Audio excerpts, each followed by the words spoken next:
Comment ça se fait qu'il peut y avoir quelque chose à l'intérieur de moi qui me veuille du mal? Cette voix que l'on entend à l'intérieur, qu'est-ce qu'elle recherche? Elle veut pas me nuire en fait. Cette voix veut simplement m'aider à mettre le focus sur une fragilité. AVS avec Philippe Robichon.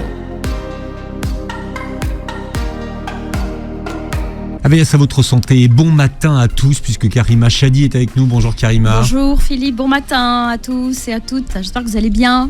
Ça va bien? Oui. Surtout que vous m'avez chanté une chanson avant l'émission, je vais très très bien. I want to break free. I want to break free. Oui, You sing Queen, you? oui, moi j'aime bien Queen. Ouais. C'est de ma génération. C'est vrai. Même si on nous a dit qu'on était vieux avant. On nous a dit avec beaucoup de délicatesse qu'on était vieux. Qu'on était voilà. vieux parce que on touchait le téléphone avec non, on prenait une photo avec l'index. Avec on l'index, appuyait sur le bouton avec l'index et non pas avec le pouce. Donc voilà. On est vieux. On est vieux. Voilà. Mais vous avez une version française de I Want to Break Free. Oh non. Si. Oui, enfin c'est pas la mienne. Non mais vous la chantez bien. C'est pas la mienne, hein. voilà. Mais je la chanterai pas. C'est vrai? Non. Avant la fin de l'émission peut-être. Peut-être. Alors nous avons consacré une émission à comment devenir notre meilleur ami. Oui, comment devenir une bonne mère pour soi. Non, je pensais, mais en fait, vous m'avez expliqué que j'avais pas compris le sujet de l'émission. Parce que je me disais, donc aujourd'hui, on va faire comment être notre meilleur ennemi. Vous m'avez dit, mais non, c'est pas ça. Exactement. Bon, on va parler d'un sujet qui nous concerne en tout cas tous, c'est la critique intérieure et l'auto-sabotage. Bon, à savoir que c'est un pan qui peut agir sur quasiment tous les niveaux de notre vie. Absolument, au niveau personnel, déjà avec soi-même. Professionnel, amical. Amoureux, donc relationnel dans tout azimut, dans tous les sens. Et oui, bien sûr. Bon, alors, puisque j'ai pas compris le sujet, vous allez me l'expliquer. Alors... En quoi l'auto-sabotage, c'est pas être un ennemi de soi-même? Non, alors on l'appelle parce que ce mot de saboteur, ça nous fait penser à quelqu'un qui veut vraiment nous nuire et nous faire du mal consciemment. D'accord? C'est pour ça qu'on l'appelle le saboteur, le critique intérieur, les différents saboteurs, les différentes voies que peut prendre le saboteur intérieur, les différentes tenues, c'est-à-dire les différents rôles ou différentes personnalités que peut avoir cette partie de nous en fait qui nous critique et qui nous fait du mal. On part avec l'intention, on se dit comment ça se fait qu'il peut y avoir quelque chose à l'intérieur de moi qui me veuille du mal. Moi, c'est pour ça que je disais, pour moi, je l'ai compris comme un ennemi de l'intérieur. C'est pas dans ce sens-là. C'est dans le sens parce que quand on dit ennemi, il y a une intentionnalité derrière. Quand on dit ennemi, il y a la volonté de faire du mal. Ici, il faut vraiment monter à des niveaux d'abstraction assez hauts pour aller se relier à quoi ? À l'objectif, en fait, à l'intention d'un comportement comme celui-là. Le comportement qui m'empêche d'avancer et qui me dit, voilà, tu peux pas aller postuler à ce poste parce que t'as pas les compétences requises ou ils vont te prendre pour une rigolote, ils vont pas te prendre au sérieux, ils vont pas ceci, ils vont pas cela. D'accord ? Donc, le problème, c'est que cette voix que l'on entend à l'intérieur, qu'on a intériorisée, qui peut prendre l'aspect d'un de nos parents, d'un de nos enseignants, d'une personne qui a été significative dans notre vie, peut prendre donc du coup cet aspect-là et sa voix. Il faut aller vraiment chercher le but ultime. Qu'est-ce qu'elle recherche, cette voix ? Elle ne veut pas me nuire, en fait. Elle va me faire avoir des comportements qui, en apparence, montrent un blocage, montrent une barrière, montrent une faiblesse, montrent une incompétence, entre guillemets. Mais en fait, il veut simplement m'aider, cette voix veut simplement m'aider à mettre le focus sur une fragilité, sur une possibilité d'être rejeté, une possibilité d'être jugé, une possibilité d'être mis à l'écart. Et donc, cette voix... Comme on ne l'écoute pas la plupart du temps, ou parce qu'elle nous fait du mal, ou parce qu'elle ne sait pas s'exprimer, elle ne sait pas communiquer, qu'est-ce qu'elle fait ? Et en fait, elle va agir avec nous d'une manière brutale. En tout cas, moi, c'est comme ça que je l'explique. Je ne suis pas la seule. C'est en étudiant des courants, et notamment Aaron Beck, le père des TCC, des thérapies cognitives et comportementales, quand il nous parle de ces pensées paralysantes et qui vont prendre des voies. On en a 7, on les appelle nous, on leur a donné ce nom avec Philippe, n'est-ce pas ? Les leaders de la médiocrité. Comment ces parties de nous prennent le pouvoir sur nous et vont nous téléguider ou vont nous orienter. Et vont nous orienter à ne pas agir. À ne pas agir. Donc, c'est pas parce que je n'agis donc pas. C'est pas nous aider, ça. C'est pas nous aider. Ne pas passer à l'action. Ne pas se présenter à un job. Vous savez, Philippe, il y a le schéma qui va nous aider à évaluer quelque chose. La première des choses, moi je fais partie des gens qui disent que votre inconscient, il est votre ami, c'est pas votre ennemi. Parce que c'est inconscient. Donc là déjà, vous introduisez le concept que finalement, c'est inconscient. C'est inconscient. Et il va y avoir pourquoi ? Parce que cette partie de vous qui vous paralyse, qui vous empêche d'agir, elle a tout l'historique de votre vie. Elle connaît vos forces et elle connaît vos faiblesses. Et dans vos faiblesses, elle connaît vos souffrances. Et elle connaît en fait vos échecs. Et donc, cette partie de là, elle a tellement peur en fait que vous reviviez l'expérience dans laquelle vous avez échoué, dans laquelle vous avez été blessé, dans laquelle vous avez été rejeté, dans laquelle vous avez été abandonné, dans laquelle vous avez été trahi, dans laquelle vous avez vécu une injustice. Comme elle a le registre de tout ça, qu'est-ce qu'elle fait cette partie de vous ? Elle dit hop, zone interdite. Faut pas aller là-bas. Faut pas aller là-bas parce que si tu réussis pas, si tu n'y arrives pas, et s'ils se moquent de toi, et si, donc qu'est-ce qui se passe ? Paralysie, je ne peux pas agir et je vais mettre de côté, je vais procrastiner. Parce que j'ai peur de l'échec. Procrastiner, ça veut dire quoi ? Je veux dire, je ne vais pas passer à l'action. Je vais à chaque fois remettre à plus tard, jusqu'à ne pas le faire. D'accord ? Donc, il y a... Moi, ce que je vous propose, Philippe, on ne reste pas sur une lecture superficielle de dire c'est un ennemi. Non, cet ennemi, il a une intention. Il a une intentionnalité qui est positive. D'accord. Pour vous. Il y a Freud l'appelait le bénéfice secondaire. Moi, je le voyais dans ce fait que finalement, vous restez à votre place. Vous restez sur place. Non, oui, donc finalement... ça, c'est la conséquence. Bien sûr qu'on va rester sur place. Vous ne faites jamais rien parce qu'on vous dit tu vas te planter, t'es pas assez bien. Je vais vous partager une expérience, c'est pas la mienne, et Dieu merci, alhamdoulilah, j'ai jamais eu ça, j'espère que je ne l'aurai jamais, mais un de mes profs, un de mes mentors, celui qui m'a enseigné l'hypnose thérapeutique, Stephen Brooks, nous raconte, donc il vit en Thaïlande, au milieu des tigres et tout ça. Comme son nom l'indique, bien sûr. Oui. Mais c'est un Anglais qui est parti. Et vous êtes parti en Thaïlande ? Non, il venait ici, je prenais les cours ici avec lui, pas moi, mais avec le groupe. Et il nous avait raconté, il nous avait dit quand vous êtes dans un accompagnement en thérapie avec quelqu'un, la personne, quand elle fait ce qu'elle fait, quand elle se bloque, quand elle se paralyse, c'est qu'il y a toujours une bonne raison. D'accord ? Seulement, maintenant, ça lui gâche sa vie, elle veut se libérer de ça, mais son esprit inconscient a enregistré l'information que tant que tu agis comme ça, tu es protégé. Donc, n'agis pas. Il nous a parlé de l'expérience de l'accompagnement qu'il a fait avec une jeune femme dépressive, en pleine dépression, qui était au bord du suicide. Et donc, autour d'elle, il y avait tout un tissu relationnel qui s'occupait d'elle. Les parents qui lui faisaient ses courses, les amis qui l'appelaient tout le temps pour prendre de ses nouvelles. Ils ont trouvé, Stephen Brooks a été faire de l'hypnose avec lui, et donc pour retrouver, en fait, pour aller mieux. Qu'est-ce qui s'est passé ? Il nous l'a dit, je n'ai pas questionné le symptôme, c'est-à-dire ce que je vis. La dépression, c'est la réponse à quoi ? En thérapie brève, on dit en quoi le symptôme, en quoi ce que je suis en train de vivre est la réponse au problème. Ça veut dire qu'en fait, on va mettre en place des tentatives de solutions qui ne sont peut-être pas adaptées, qui ne sont peut-être pas appropriées, mais en tout cas, elles sont là pour venir maintenir une certaine, ce qu'on appelle l'homéostasie, c'est-à-dire un équilibre pour la personne au niveau psychique, au niveau mental, au niveau relationnel. Et donc, il n'a pas questionné en quoi le fait d'être dans cette dépression était bénéfique. C'est vrai, quand on pose la question, on se dit, mais ça va pas ou quoi ? Qu'est-ce qu'il raconte celui-là ? Ah ouais, alors il y a quelque chose de positif dans ce que je suis en train de vivre. Et la plupart du temps, les gens le disent. J'ai dit non, si vous êtes dans cette situation, c'est quelque chose de positif. Seulement, on va réorienter en fait le focus. Au lieu de regarder dans le sens j'ai un problème, on va dire ok, en quoi ce problème est la réponse à ce que je suis en train de vivre aujourd'hui. Et du coup, on change de paradigme complètement. Et donc, la personne, une fois, elle a guéri, elle allait bien, mais il n'a pas questionné tous les bénéfices qu'elle avait à être malade. Les parents qui prennent de ses nouvelles, celui qui va lui faire les courses, celui qui vient lui faire son ménage à la maison, celui qui vient faire ceci. Et donc, du jour au lendemain, comme elle a guéri, plus personne ne n'appelait plus, ou plus rarement.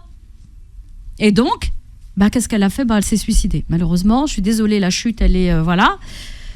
Et donc, ça veut dire que si on ne questionne pas, et ça, en thérapie, on nous l'enseigne, quand tu accompagnes quelqu'un, en quoi ce que tu es en train de vivre aujourd'hui, il y a des bénéfices à en retirer. il y a des bénéfices. Et il faut aller questionner ces bénéfices pour ensuite, ce qu'on appelle l'écologie, pour voir en fait qu'est-ce que je perds, qu'est-ce que je gagne, quels sont les avantages à rester dans cet état, quels sont les inconvénients à rester dans cet état, quels sont les avantages à sortir de cet état, quels sont les inconvénients à sortir de cet état. Bon, alors, voyez, donc voilà. Quels sont les avantages de l'auto-sabotage ? Exactement, les avantages de l'auto-sabotage, voilà, c'est la sécurité et la protection. C'est des mécanismes en fait de défense ou de stabilité pour garder en fait un certain équilibre dans ce que je suis en train de vivre. Et donc, la plupart du temps, quand par exemple vous allez postuler pour un poste et que vous correspondez à la fiche de mission, vous correspondez à ce qu'ils recherchent et tout ça, puis vous y allez, vous devez prendre la parole et puis vous dites, oh là là, imagine, je dis un truc ou quelqu'un me pose une question et que je ne saurais pas répondre à la question. Et que donc là, il y a Radio Moi, comme moi je l'appelle, qui se met en place. Alors, il peut prendre différentes voix. Comme on en avait parlé à la dernière émission sur les jugements, il peut prendre différentes voix, soit la voix de la mentalité supérieure qui va dire « Ah non, mais de toute façon, je le remettrai à sa place, ici c'est moi qui mène, c'est moi qui est le chef d'orchestre ou le maître de cérémonie dans cette prise de parole, donc c'est moi qui vais choisir, je ne ferai pas parler quelqu'un. » C'est-à-dire qu'on va mettre en place pas mal de stratégies. D'accord ?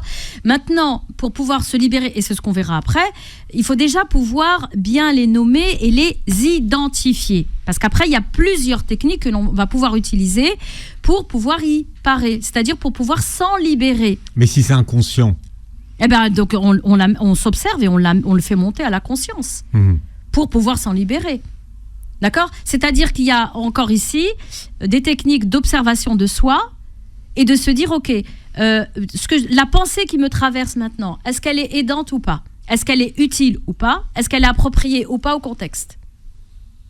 Et en quoi elle est conducteur ou vers un frein, vers une paralysie ? Je ne veux pas m'exposer parce que j'ai peur.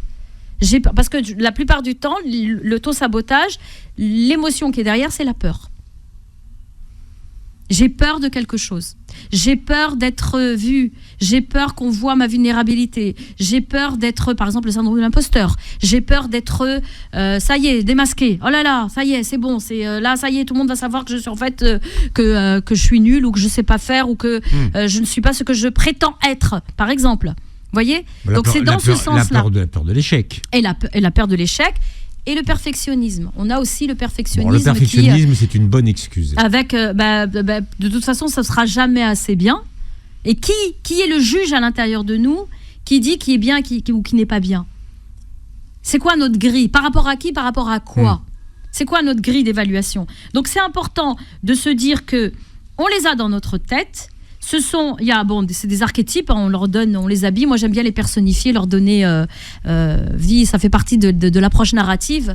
Quand on travaille avec l'approche narrative, on personnifie en fait des pensées, on personnifie des idées, on personnifie. Et donc, du coup, ça nous aide. On peut, dans des exercices comme ceux-là, j'ai dit souvent à la personne quand elle me dit, je dis alors, elle a quelle voix ? Elle me dit, elle me rappelle la voix de ma prof d'histoire géo, d'accord ? Et son apparence, elle est comment ? Je dis, ok, vous l'externalisez, on va la sortir de ce que vous avez dans la tête et on va la mettre sur un siège. Et on va lui dire, on va écouter ce qu'elle a à nous dire.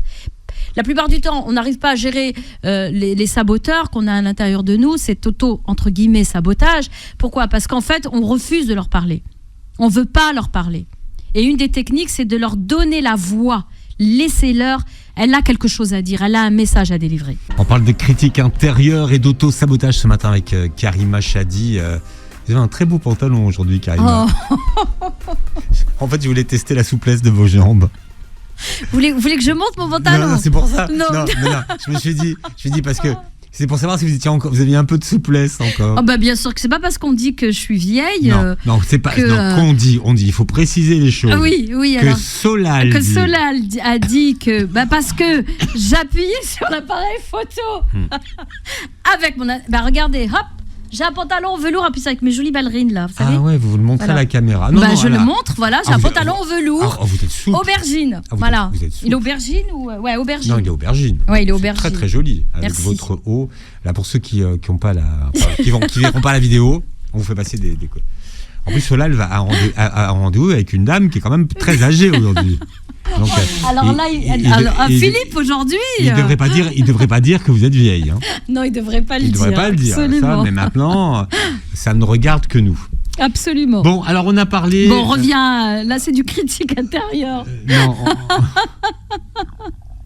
On va revenir à la critique intérieure. Bon, alors vous avez expliqué tout à l'heure que finalement, cette autocritique, cet autosabotage, c'est pas notre ennemi. Exactement. Et au contraire, ça nous veut du bien. Ça nous veut du bien. En tout cas, il y a des bénéfices secondaires. Il y a des bénéfices secondaires, ça nous veut du bien et ça veut nous protéger contre un danger imminent ou un hypothétique danger. Alors, danger, il peut être réel ou pas réel, mais en tout cas, parce que cette partie de nous, elle a toute notre histoire. Et elle va vous dire, rappelle-toi la fois où tu as été là et que tu as fait ci, comment tu t'es retrouvé, tatati, tatata. D'accord, elle va nous parler en fait de cette manière-là. Alors, qui sont ceux que vous appelez les leaders de la médiocrité ? Alors, c'est des archétypes, moi que j'ai étudié dans mes formations. Des archétypes, en fait, donc tout le monde sait ce que c'est que des archétypes, c'est des images, d'accord. Donc, des images, en fait, des symboles, des représentations communes à tous les êtres humains.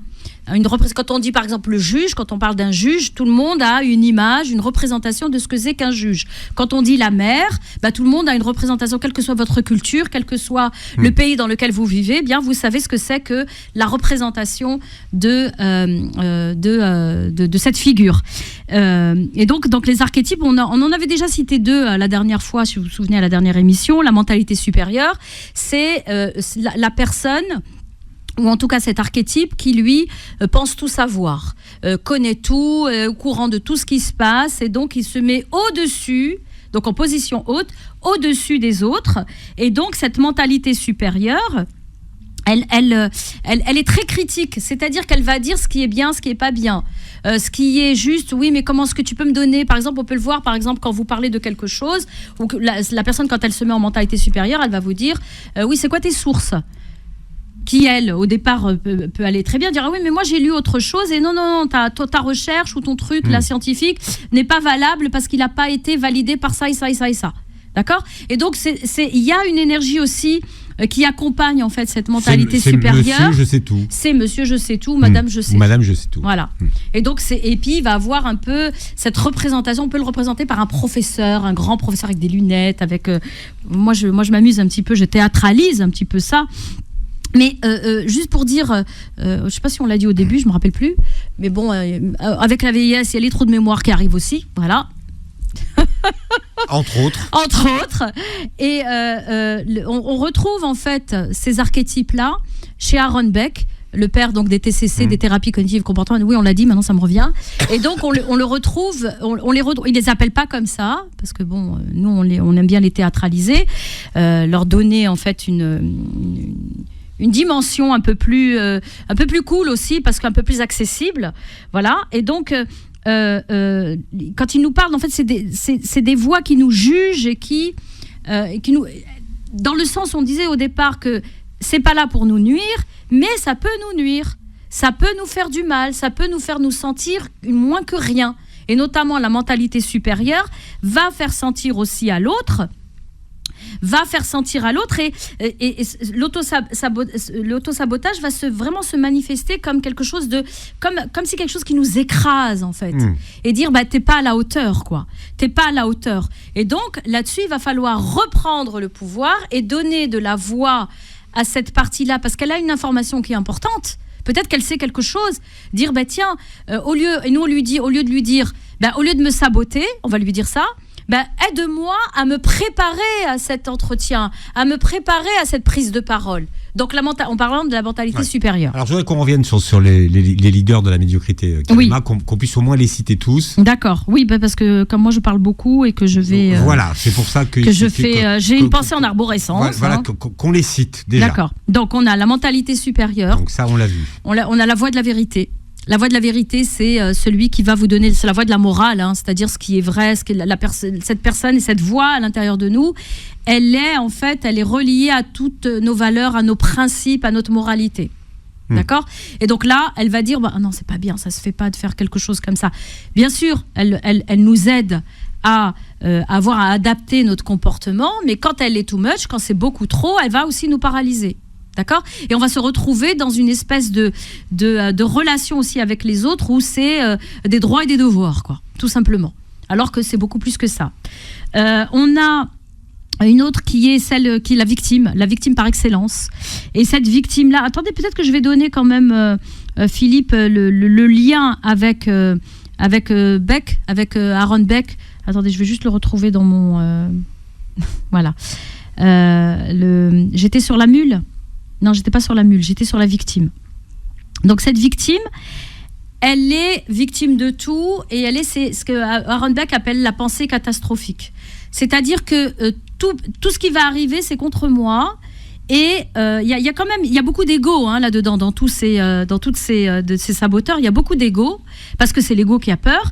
Et donc, elle va dire, en fait, on me veut du mal. Elle va être un petit peu aussi dans une espèce de paranoïa, où elle va se mettre, elle est au centre, et elle va dire, bah tiens, si elle a dit ça, tu sais, en fait, c'est contre moi, elle pense ça. Et elle va être beaucoup dans la justification et dans la culpabilité. Et de dire, bah oui, en fait, comme je suis pas assez, et voilà, mais moi, j'avais pas compris le truc. Et donc, c'est vraiment même dans sa posture, cette petite voix, on la représente aussi par Calimero. Alors, on est encore dans des registres de vieux, Calimero. C'était un dessin animé, un petit poussin à l'époque, de mon époque, et qui disait, c'est pas juste. Et il lui arrivait toujours des trucs. Injuste. C'est vraiment trop injuste. Il lui arrivait tout le temps des choses improbables et... C'est resté ça dans le vocabulaire. Fais pas ton Calimero. Fais pas ton Calimero, exactement. C'est resté. Donc on a. Je veux juste revenir sur la voix de la vérité. C'est elle qui dit le tout ou rien. Elle est installée sur des polarités et va dire c'est tout ou rien. D'accord, c'est bien ou mal. C'est bien ou mal. On reste là-dessus et Beck l'appelle la pensée dichotomique, c'est-à-dire en fait il y a que deux. Il y a pas d'entre-deux. Il n'y a pas d'entre-deux, il n'y a pas de nuance. Ok. Ensuite on en a donné déjà 3. Donc la mentalité supérieure, la voix de la vérité, la victime. On en a un autre qui est la personne, celle qui a des jugements négatifs, et celle-ci. Elle est vraiment dans ce qu'on appelle en fait la commère.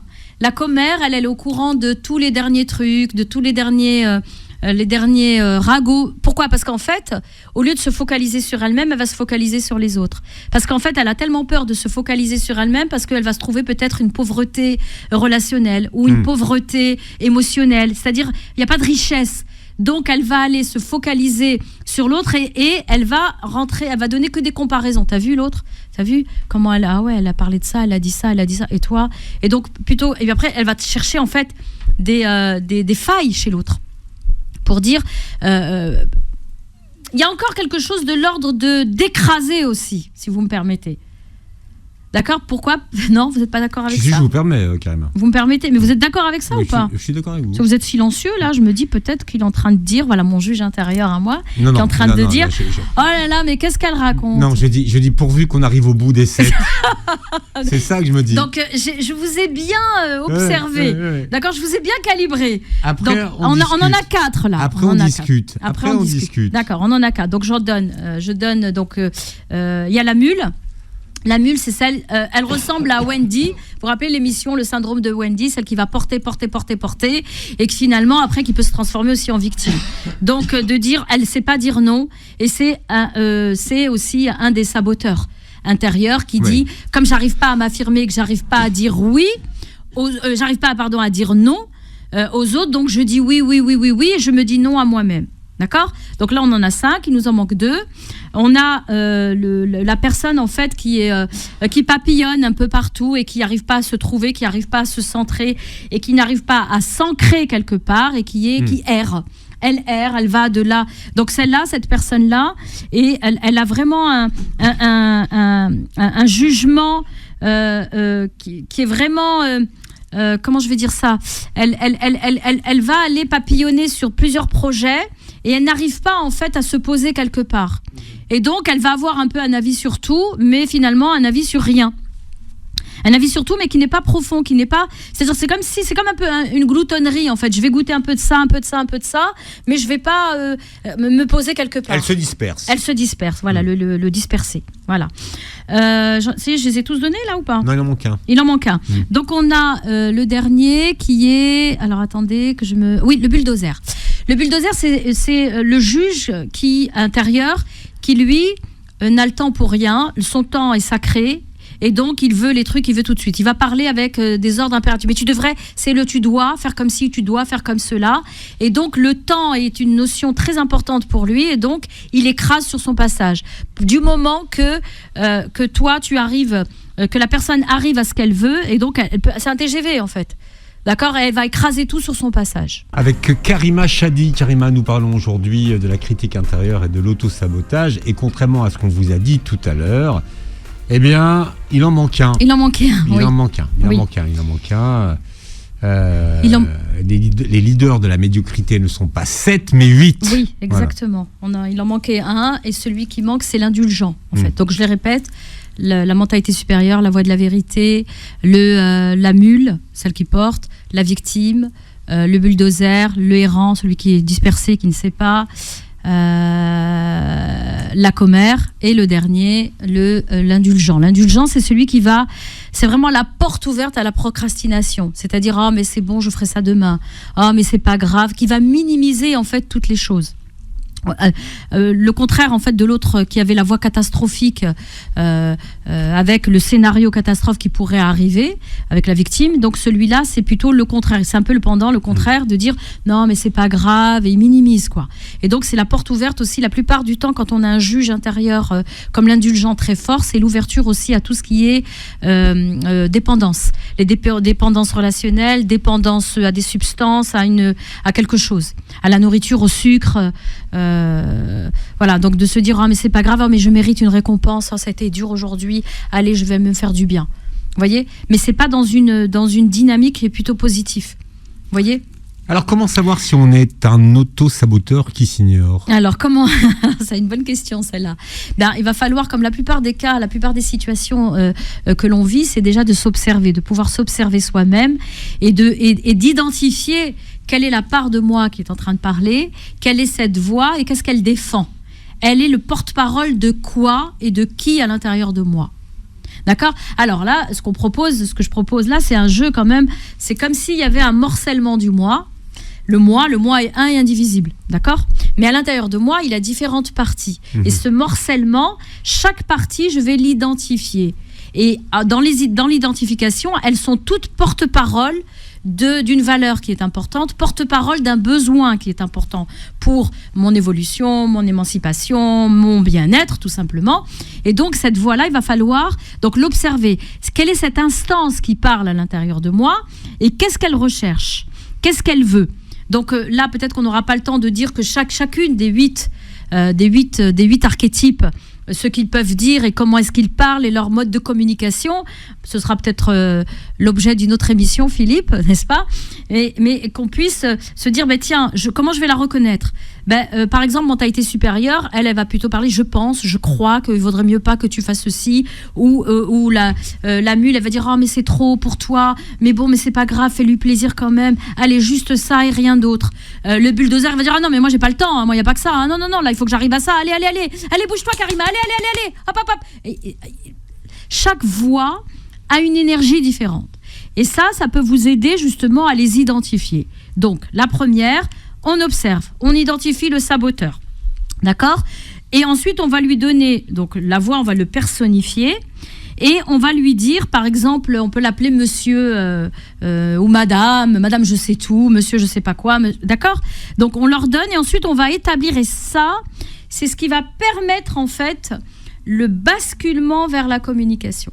C'est ce qui va permettre, en fait, que nous ne sommes plus opposés, c'est plus un rapport de force que j'ai avec cette voix à l'intérieur de moi, mais je vais lui faire de la place et je vais lui donner la voix et je vais la laisser parler. Et ça doit se faire dans vraiment une bienveillance. Une bienveillance, c'est-à-dire que je vais établir un dialogue bienveillant avec cette voix, lui dire même si elle me saoule, même si je ne la supporte pas, même si elle me gâche la vie, ok, c'est ton moment, je vais t'écouter. Qu'est-ce que tu as à me dire ? Parce que je sais que tu as un message à me délivrer. Et ce message, c'est pour me protéger. C'est pour ma sécurité. C'est pour que je ne devienne pas ceci ou cela, la risée de tout le monde ou quoi que ce soit. Ou quelque chose de cet ordre-là. Voilà, je vais y arriver. Donc, je vais lui poser ensuite des questions et lui demander, c'est quoi ton rôle ? Qu'est-ce que tu veux pour moi ? quand tu me fais penser ça, quand je suis dans cette situation-là, qu'est-ce que tu veux me dire? Parce que je sais que tu as un message important pour moi. Et je suis là et je t'écoute.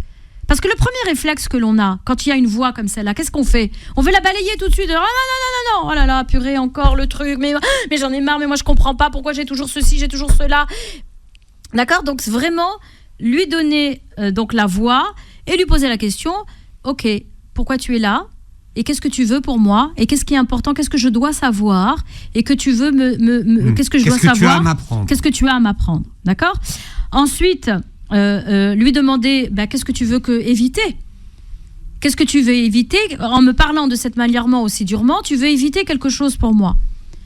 D'accord? Et c'est quoi que tu veux éviter? La honte, la risée, le rejet, qu'est-ce que tu veux éviter? Ok, alors aide-moi. Et ensuite, c'est la quatrième étape, où on va justement lui demander son aide. Parce que cette partie de vous, elle sait tellement de choses sur vous, que vous ne doutez même pas tout ce qu'elle sait sur vous. Et donc, aussi bien elle peut être horrible, mais elle peut être aussi bonne et juste avec vous. Donc, vous allez lui demander, ok, aide-moi, comment est-ce que tu peux m'aider à justement me préparer pour cette prise de parole en public, pour se postuler sur ce poste, pour améliorer la relation avec mon conjoint, pour améliorer la relation avec mes enfants, pour que je sois bien avec moi-même, et vous allez lui dire tout ce que vous voulez en fait. Et donc du coup, ça va switcher. Je vous donne un exemple, et vraiment pour redéfinir le rôle de cette partie-là, de vous. Je vous donne un exemple, moi, d'un truc sur quoi j'avais travaillé. Donc, le saboteur qui vous dit à l'intérieurement, tu devrais pas essayer, c'est risqué. Attention, n'essaye pas, tu devrais pas. Et donc, vous répondez, tu dis, merci de te soucier de ma sécurité. Et si tu m'encourageais à préparer un plan pour minimiser les risques, d'accord? Et là, elle va parler d'une autre voix. Elle va dire, ok. Alors, elle va dire, prépare-toi bien, parce que je sais que tu es capable de réussir. Mais prépare-toi bien, à condition que tu te prépares bien. Donc du coup, elle va vous permettre de pouvoir voir les failles là où elles se trouvent. Vous voyez en quoi le saboteur s'est transformé en guide, s'est transformé en allié. Comment devenir et faire alliance avec moi-même, avec toutes les parties de moi, et plus être dans un conflit intérieur où je suis déchirée et complètement morcelée. C'est ça le but. Donc, il est clair cet exercice là ou pas? Très clair. Ok. Je vous donne un autre exercice. Par exemple, quand c'est la voix de la peur qui vous parle. Par exemple, le saboteur, il dit « Tu parles pas en public, tu vas te ridiculiser. En plus, je suis sûre que dans cette assemblée, il y a des gens qui savent plus de choses que toi. » Et là, vous commencez à bégayer, vous commencez à avoir les mains moites, les pieds poites, les sueurs froides, tout ce qu'il faut. Mais là, au lieu de lui dire « Mais pourquoi elle est là, celle-là, aspirée? Mais non, zut. » D'accord? Vous pouvez faire tous les exercices d'ancrage qu'on vous a appris, que ça ne marche pas. Donc, vous allez simplement lui dire « Pourquoi tu me dis cela ?» Et elle va te dire « Parce que je veux éviter que tu te sentes rejeté ou jugé. » Et bien, donc, tu vas dire « Merci pour ton intention pour moi et merci de ce que tu veux pour moi et je peux gérer cela. Et je te demande de m'aider à me préparer en confiance au lieu de m'arrêter. » Vous voyez? Mais c'est pas magnifique ça, Philippe? Moi, j'adore travailler avec ces outils-là et de cette manière-là. Parce qu'on met le focus sur la richesse de la personne. Au lieu de la voir comme une liste d'interdits, et même dans la dimension spirituelle, ça vous aide parce que ça vous grandit au lieu d'être en rébellion avec vous-même et en conflit intérieurement. Eh bien, vous élargissez le champ. C'est de la démarche intégrative. En thérapie intégrative, on fait ça comme ça. Au lieu d'exclure, on inclut et on transcende. Il n'y a plus qu'à appliquer. Il n'y a plus qu'à appliquer. C'est ça. Exactement. Il n'y a plus qu'à appliquer, puis vous pouvez vous donner des phrases pour vous aider, des phrases que vous pouvez répéter. Par exemple, je transforme mes blocages en force, des choses comme ça. Donc, qui vont vous aider, des phrases, des affirmations qui vont pouvoir vous aider, vous soutenir. Plutôt que d'avoir un discours interne handicapant ou paralysant, vous allez plutôt avoir un discours interne aidant et soutenant. C'est aidant et soutenant ce que je viens de dire? C'est complètement aidant et soutenant. D'accord. C'est pour ça que vous ne parlez plus? Non, je cherche un exemple pour l'appliquer. Dans votre vie quotidienne, on en a plein. Oui. On en a plein. On en a plein, par exemple, quand vous... Par exemple, moi j'ai une amie oui. qui doit écrire un livre depuis des années. Voilà. et qui, je sais pas pourquoi, elle n'arrive pas à écrire de livre, elle n'arrive pas à trouver de sujet, elle dit toujours demain, et puis voilà. C'est pas cool. Pourquoi c'est pas cool? Non, juste j'ai pris un exemple. Oui, un exemple, exactement. Mais il résonne tellement, il résonne. Alors, raisonner de résonance donc, et raisonner de raisonnement. Parce qu'il y a un petit auto-saboteur qui dit tu vas pas y arriver. Tu vas pas y arriver. Tu vas pas avoir de temps. De toute façon, tout ce que tu vas dire, les gens l'ont déjà dit. Oui, absolument. Voilà, donc voilà. Bon. Donc exactement. Ça, c'est les saboteurs. Et il y a les saboteurs, exactement, parce qu'il y a toutes les voix en fait qui vont se lever d'un coup et dire tout ce discours. Alors si on doit l'appliquer, maintenant. Alors si on doit l'appliquer, on va parler à cette voix, on va lui dire, ok. On n'a pas dit aussi que ces voix-là, on les a intériorisées, c'est-à-dire c'est des choses déjà qu'on a entendues étant petit, qu'on nous a transmis, des professeurs. Je l'ai peut-être dit déjà, des professeurs, des parents, l'éducation qu'on a reçue. Bref, il y a toute une harira là-dedans, une soupe, si vous me permettez, une chouchouka, qui va justement nous paralyser et on va réentendre ces voix. Et donc ces voix, quand on les entend, on va les dire, ok, allez, tout le monde autour de la table de négociation, on va s'asseoir. Toi, tu vas dire quoi? Toi, tu as peur de l'exposition. Ok. Toi, tu as peur de... Oui, mais c'est du déjà vu. Ok. Toi, tu as peur de... Ah ouais, mais peut-être que tu ne seras pas à la hauteur ou tu n'es pas capable. Donc, on les fait parler. Ces trois voix-là, et on va chercher le point commun. Donc, vous cherchez quoi? Pour votre amie, cette voix-là, elle cherche quoi pour elle? De la préserver, de la protéger de quoi? De l'exposition, de la honte ou de je ne sais pas quoi. Ou de dire, de toute façon, c'est rien, il n'y a pas, elle n'a pas envoyé l'eau chaude, ou elle n'a pas... C'est des voix, en fait, comme ça qu'on entend. Pourquoi? Parce que on peut être guidé... La peur de ne pas y arriver. Hein. Il y a la peur de ne pas y arriver, la peur qu'il n'y a rien d'exceptionnel et qu'il n'y a rien de peut-être, hein, moi je fais des suppositions ici. Eh bien donc, il va falloir faire parler, chercher l'intention. Et d'aller dans le scénario catastrophe. Ok, tu penses que c'est pas que tu n'es pas capable. D'accord, mais en tout cas, tu auras essayé. Tu auras essayé au moins de le faire. Même si c'est le résultat, parce qu'il y a aussi derrière, il y a une idée de perfectionnisme et qu'il faut que ce soit... Bon, moi, personnellement, j'ai quelque chose comme ça, de perfectionniste, de je ne donne pas tant que c'est pas parfait. Oui, mais les gens... Ou je ne propose pas le truc tant qu'il n'est pas parfait. C'est en fait ne pas terminer les choses. Ben c'est ne pas faire les choses quand on est perfectionniste. Mais oui, on ne les fait pas et donc ça reste en suspens. Là, je suis d'accord avec vous. Mais donc, il faut dire c'est parfait tel que c'est. C'est pour ça que revenir dans l'instant présent et même dire... Même si c'est pas parfait, de toute façon, parfait, ça n'existe pas. Le parfait n'existe pas, exactement. Donc, just do it. Just do it et puis tu verras bien. Tu verras bien. C'est pour ça que moi, je comprends en fait cette peur. Il y a vraiment, parce que c'est un challenge, c'est un défi envers soi-même et aussi envers les autres. Mais le but ici, c'est de réconcilier tout le monde, de faire parler tout le monde et de s'y préparer. C'est à ça qu'elles servent ces voix. C'est de bien nous préparer, de nous préparer d'une manière appropriée et efficace pour atteindre ce que vous voulez atteindre. Et c'est pareil dans toutes les dimensions, même que ce soit au niveau spirituel, on n'en a pas parlé, mais il y a aussi justement, c'est des choses qui nous empêchent en fait, et qui nous figent et qui nous empêchent de pouvoir évoluer et d'être dans une expansion de conscience et de notre esprit. Karima Chadi, beaucoup de gens demandent comment vous joindre. Comment me joindre? Ah oui, en ce moment, je prends plus de suivi parce que je suis méga bookée. Je suis overbookée. Je peux plus prendre de nouveaux suivis là. C'est pas possible. Voilà. Ça, donc il faut que je mène à bon port les gens et après. La rançon du succès, c'est ça. Oui. C'est ça. Oui. Voilà. Comment vous étiez, comment vous êtes devenu méga star. Alors là, terminer là-dessus, je veux pas. Non, alors non. Non, Philippe. Alors là, je ne suis pas d'accord. J'ai un cadeau pour vous. Oh là là. Il n'en loupe pas une. J'ai un cadeau pour vous. Il n'en loupe pas une. J'ai un petit cadeau pour vous. Merci. Non, ok, mais c'est super. En tout cas, je ne sais pas si ça va vous faire plaisir, mais mais ça va bien m'aider. Mais c'est utile. Ça va être très utile. C'est pas un joli cadeau, mais c'est un cadeau utile. Utile, exactement. Merci beaucoup. Ah, voilà. Voilà, je prends. Le plaisir est pour moi. Très bien. Surtout que vous m'avez alimenté en oléagineux, donc voilà. Karima Chadibaou, vous réécouterez l'émission en podcast sur beurrefm.net et sur les plateformes qui reprennent l'émission. Vous verrez la captation sur la chaîne YouTube, vous commentez la vidéo, vous connaissez le principe.